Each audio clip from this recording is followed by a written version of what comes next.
Yon, good morning mga kajeros. Bale, andito tayo ngayon sa labas ng bahay. Ayan. Bale, pupunta tayo doon sa tinanim ko na sitaw.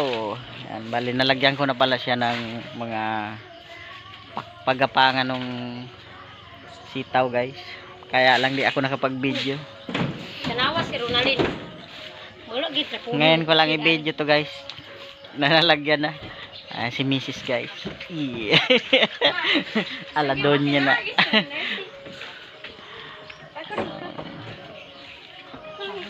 Tindot ni guys. Ronaldin pangayo. O sa ngalan ni Gom? Puro. Kani ba? Ha? Gumamela? Ayan, maraming bulaklak ang gumamela, guys. Bale, punta ako ng tinaniman ko na sitaw. Koy naman diya rin, oh.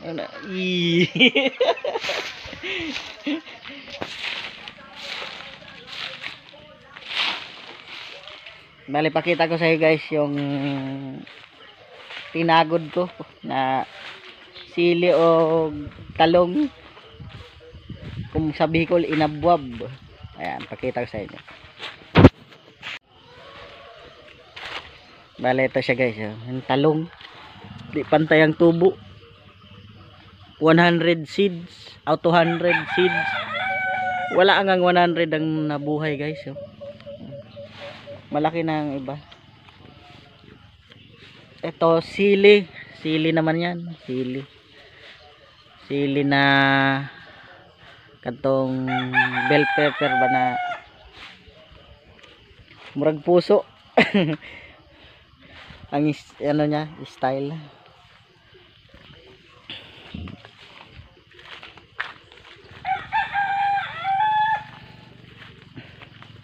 Ito, guys, mga sangig. Ito, guys, baya murag tanglad, parang tanglad siya, oh. Sangig kung sa Bisaya. Sa Bicol wala nito na sangig. Ayan. Ang nasa Bicol tanglad. Ayan, mga sangig yan, mga sangig. Bali, meron pa itatanim na mga alokbati. Ito yung mga tinanim na alokbati, wala pa nabuhay. Bali, punta tayo, guys, sa tinaniman kong sita. O bisitahin natin. Ngayon ko lang yun ma-vlog naman. Bali, nag-abono ko nun ngayon. Nagyan ko ng pampataba ba ang sitaw.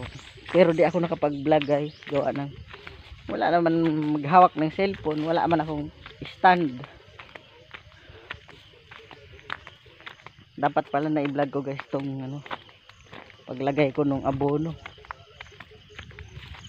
Ang style ko, guys, tinunaw ko lang yung abono kasi maliit ang sitaw. Ano pa lang,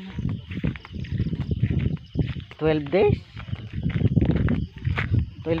Ayan, 12 days to.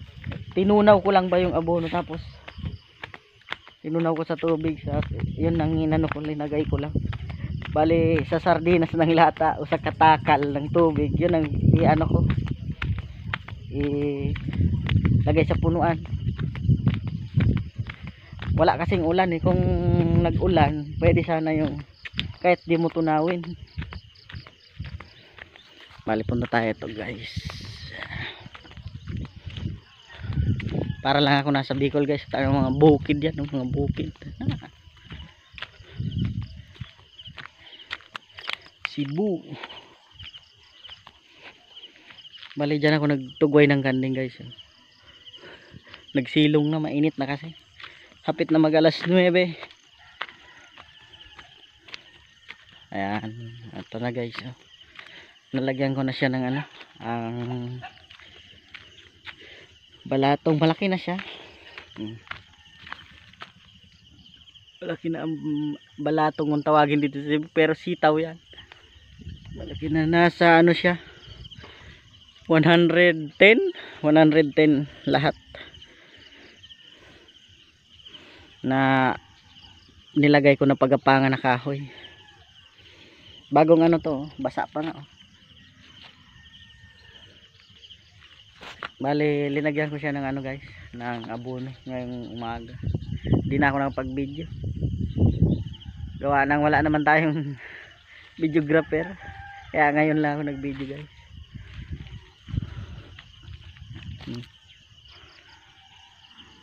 Kitang-kita na. Ang okra doon sa unahan, mga maliit pa ang okra.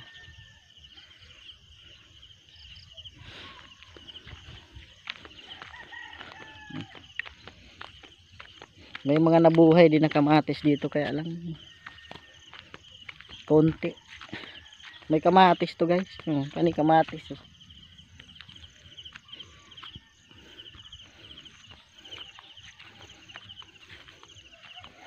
Yung ano, yung mga okra. Maliit pa. Bali abonuhan to guys ang okra. Mga ano na, sambuan mahigit pag malaki na, kasi pag maliit pa hindi pa pwede abunuhan, mamatay man. Sana swertehin tayo na maayos ang tubo nila, na maganda ang maani natin para bawi tayo sa gastos.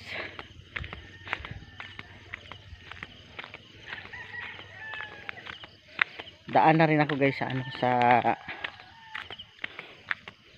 sa ibang tinaniman ng okra.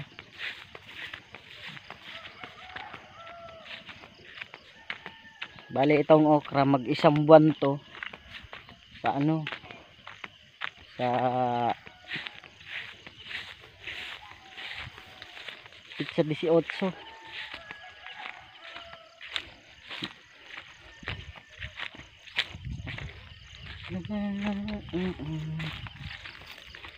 Ito nga palinisan pa to guys. Ito, tamnan to.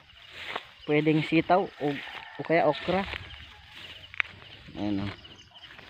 Meron ng mga buhay guys. Malaki-laki na rin. Laki na rin. Init na guys. Bale mga 8:30 na ng umaga.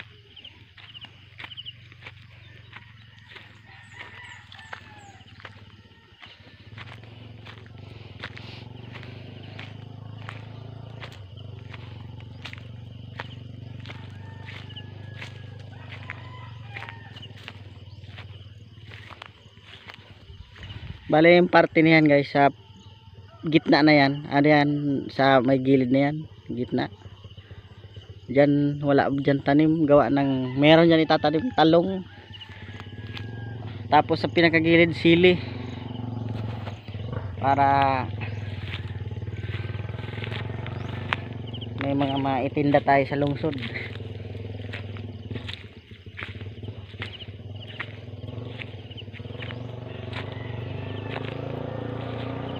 Yung ibang okra guys di ba nabuhay, ang iba pinurutol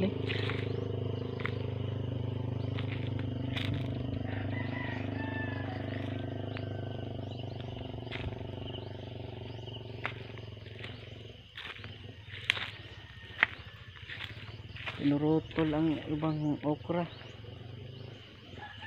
Pero okay na yan, may mga tubo pa rin, may mga nagtubo pa, yung iba lang ang wala.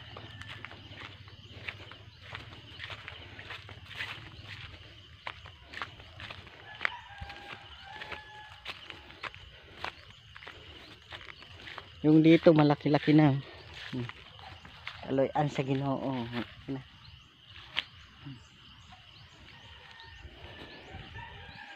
Medyo mataba ang ano diri, ang dito banda, gawa ng matagal-tagal siya nabakante, mga 5 tuig. Malaki na siya. So ayun guys, hanggang dito na lang aking video. Maraming salamat sa panonood pala.